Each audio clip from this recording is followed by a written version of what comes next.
ہمارے ذہنوں میں جو معیارات بیٹھے ہوئے ہیں وہ کیا ہے؟ کامیابی پیسے سے ہے، کامیابی جائیداد سے ہے، کامیابی کاروبار سے ہے، کامیابی شہرت سے ہے، کامیابی اقتدار سے ہے۔ یہ معیارات ہیں۔ جو جتنا دولت مند اتنا کامیاب، جو جتنا مشہور اتنا کامیاب، جو جتنا پاپولر اتنا کامیاب، جو حکومت پر پہنچ گیا کامیاب، جس نے بڑا کاروبار جما لیا کامیاب، جس نے بہت جائیداد بنا لی کامیاب۔ یہی ہے اصل میں ساری مس کی گانٹھ۔ جو تصور کامیابی کا ہوگا اسی کے مطابق آپ کی بھاگ دوڑ ہوگی، اسی کے لیے جد و جہد ہوگی، اسی کے لیے توانائیاں صرف ہوں گی، اسی کے لیے دن رات کی مشقت ہوگی۔ یہ ہے اصل شے جس کی یہاں نفی ہو رہی ہے۔ کامیابی دولت سے نہیں، کامیابی شہرت سے نہیں، کامیابی اقتدار اور طاقت اور حکومت سے نہیں، بلکہ کامیابی ہے ایمان سے، عمل صالح سے، تواصی بالحق سے، تواصی بالصبر سے۔ آپ غور کیجئے اس نقطہ نظر کا، اس ایٹیچیوڈ کا، یہ جو مینٹل ایٹیچیوڈ ہے اس کا بدل جانا ہی انسانی شخصیت کے اندر انقلاب برپا کرے گا۔ اب آپ کا نتیجہ کیا نکلا؟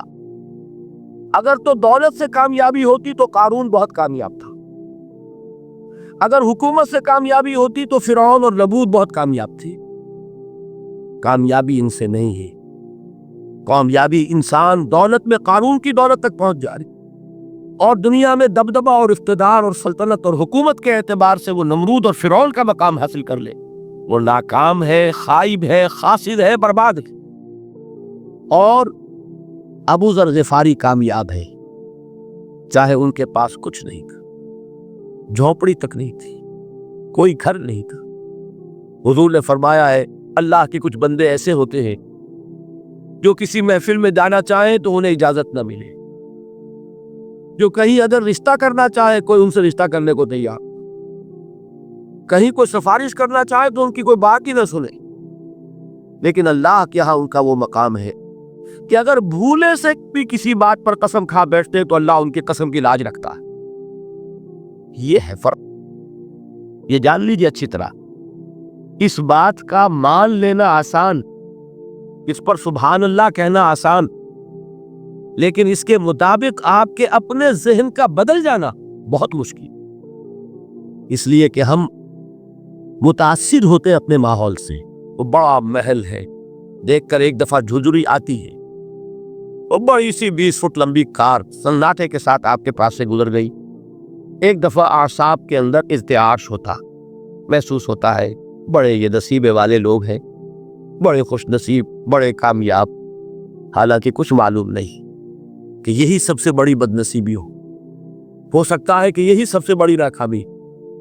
اگر ذہنوں میں یہ بات بیٹھ جائے کامیابی کس شے سے، یہی وجہ دیکھیے قرآن مجید میں بارہا آپ دیکھیں اولئک هم المفلحون، یہ ہے لوگ کامیاب ہونے والے۔ آج یہ آپ نے نماز میں وہ آیات سنی، یا ایھا الذین آمنوا ارکعوا واسجدوا واعبدوا ربکم وافعلوا الخیر لعلکم تفلحون۔ اے ایمان والو، رکوع کرو، سجدہ کرو، اپنے رب کی پرستش اور بندگی کرو اور اچھے کام کرو تاکہ تم کامیاب ہو جاؤ۔ تو کامیابی کن چیزوں سے ہے؟ یہ ہے سب سے بڑا سبق۔ یہ ہمارے دل میں اگر بات بیٹھ جائے، ٹھک جائے، تو زندگی بدل جائے گی، صبح و شام بدل جائیں گے، نقشے بدل جائیں گے، بھاگ دوڑ کا رنگ بدل جائے گا، ویلیو سٹرکچر بدل جائے گا۔ آج وہ ایک چیز نہایت اہم نظر آ رہی ہے، کل نہایت غیر اہم نظر آئے گی۔ جیسے کہ حضور کی حدیث ہے ما لی ولی الدنیا، مجھے تمہاری اس دنیا سے کیا سروکار ہے؟ انما مثلی کراکب استظل تحت شجرۃ ثم راح فترکها، میری مثال تو اس سوار کی سی ہے جو تھوڑی دیر کے لیے ایک درخت کے سائے میں ٹھہرتا ہے سستانے کے لیے، پھر وہ اپنا راستہ لیتا ہے۔ اسے اس درخت سے مستقل تعلق اس کا نہیں ہے، وہ اس کا گھر نہیں، وہ اس کی منزل نہیں۔ اسی طرح یہ دنیا میرا گھر نہیں ہے۔ اب دیکھیے ہم کہتے ہیں انا للہ و انا الیہ راجعون، ہم تو مسافر ہیں، ہم اللہ کے پاس سے آئے، اللہ کی طرف ہمیں لوٹ جانا ہے۔ کن فی الدنیا کانک غریب و عابر سبیل، حضور فرماتے ہیں دنیا میں ایسے رہو جیسے کہ تم اجنبی ہو یا راہ چلتے مسافر۔ لیکن یہ طرز عمل کب ہوگا؟ جبکہ یہ آیت ہمارے ذہنوں کے اندر بیٹھ گئی ہو، والعصر ان الانسان لفی خسر الا الذین آمنوا وعملوا الصالحات وتواصوا بالحق وتواصوا بالصبر۔ یہ ہے اصل بات جو میں نے عرض کیا تھا کہ میں بتاؤں گا صحابہ کیوں ایک دوسرے کو یاد دلاتے تھے۔ اس لیے کہ دیکھیے جیسے برف باری اگر ہو رہی ہو، آپ باہر نکلیں گے تو برف آپ کے کپڑوں پر جم جاتی ہے نا، تو آپ جھٹکتے ہیں کپڑوں کو تاکہ برف ہٹ جائے۔ ہمارے ایمان پر اس دنیا میں رہتے ہوئے جب ہم متاثر ہوتے ہیں ماحول سے تو گردہ آ جاتا ہے، برف پڑ جاتی ہے، اس کو جھٹکتے رہنے کی ضرورت ہے۔ اور وہ جھٹکنے کی بہترین اور مؤثر ترین شکل یہی ہے کہ یاد رکھو کامیابی ان چیزوں سے نہیں ہے۔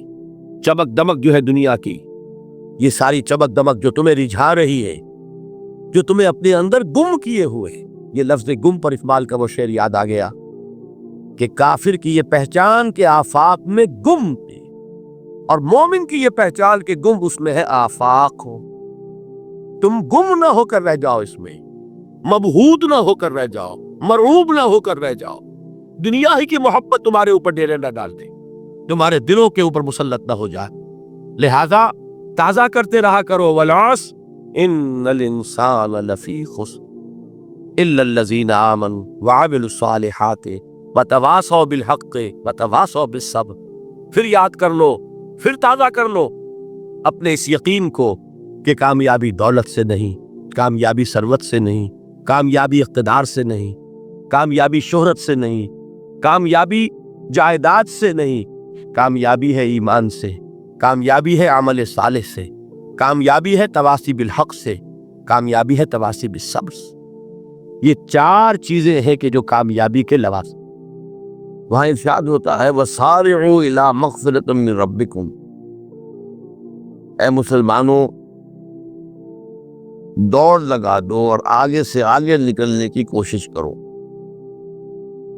مسارعت کے معنی ہوں گے تیز دوڑنے میں ایک دوسرے کے ساتھ مقابلہ کرتے ہوئے آگے نکلنے کی کوشش۔ سارعوا الی مغفرۃ من ربکم، اپنے رب کی مغفرت کی طرف دوڑو اور دوڑ میں مقابلہ کرو، ایک دوسرے سے آگے نکلنے کی کوشش کرو۔ وجنت، اور اس جنت کی طرف دوڑ لگاؤ، عرضها السماوات والارض، جس کا پھیلاؤ آسمانوں اور زمین جتنا ہے۔ اعدت للمتقین، وہ تیار کی گئی ہے، سجائی گئی ہے، اسے پورے اہتمام کے ساتھ تیار کیا گیا ہے اہل تقویٰ کے لیے۔